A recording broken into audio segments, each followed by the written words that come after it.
আপনারা আইএলআর বন্ধ করে দিবেন।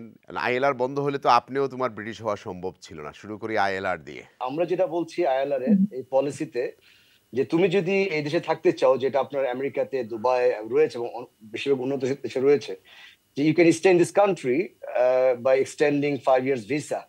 If you want to stay like that, you can choose that path. Or if you want to become a British citizen. এই বুদ্ধিটা Nigel ফারাজকে কে দিল? আপনি দিলেন নাকি? আমরা তো কাজ করি পলিসি নিয়ে, হ্যাঁ, এটা একটু বলি।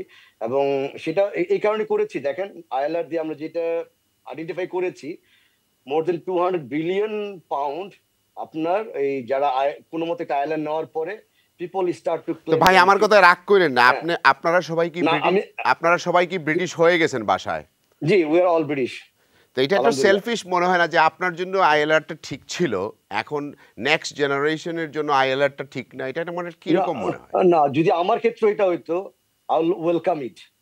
ইটস নট দ্যাট নেক্সট কারণ জেনারেশন। আমরা যদি এটা ভুলে যাই তাহলে তো হবে না। ব্রিটেন হচ্ছে কমনওয়েলথ দেশের সাথে কানেকশন। আমরা দুবাইয়ের সাথে ব্রিটেনকে মিলাতে পারবো না। আমরা রক্ত দিয়ে তো এই দেশ স্বাধীন করেছি। নাইজেল ফারাজের বাবা তো রক্ত দেয় নাই, আমাদের পর্দাদারা রক্ত দিয়েছে। আমরা যখন সিলেট থেকে আসছি তখন 1805 থেকে এই দেশে রক্ত দিতে হচ্ছে আমাদেরকে। সেকেন্ড ওয়ার্ল্ড ওয়ার এবং ফার্স্ট ওয়ার্ল্ড ওয়ারে আমরা রক্ত দিয়েছি। তো আমরা রক্তর বিনিময়ে ব্রিটেন এনেছি এবং আমাদের মানুষ কি আইএলআর জন্য অপেক্ষা করতে হবে?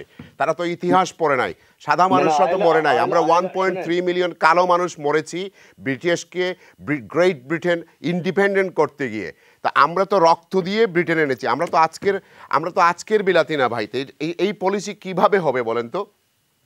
না, আপনি যেটা বলেছেন মাই ভাই, আই কমপ্লিটলি এগ্রি। কারণ আমাদের যেভাবে আমরা কন্ট্রিবিউট করেছি এই কান্ট্রিতে, আমরা যারা আমাদের এশিয়ান কমিউনিটি থেকে এসেছি, রক্ত দিয়েছি, আমরা শ্রম দিয়েছি, রাত জেগে কাজ করেছি, we have contributed to build Britain. There is no doubt about it.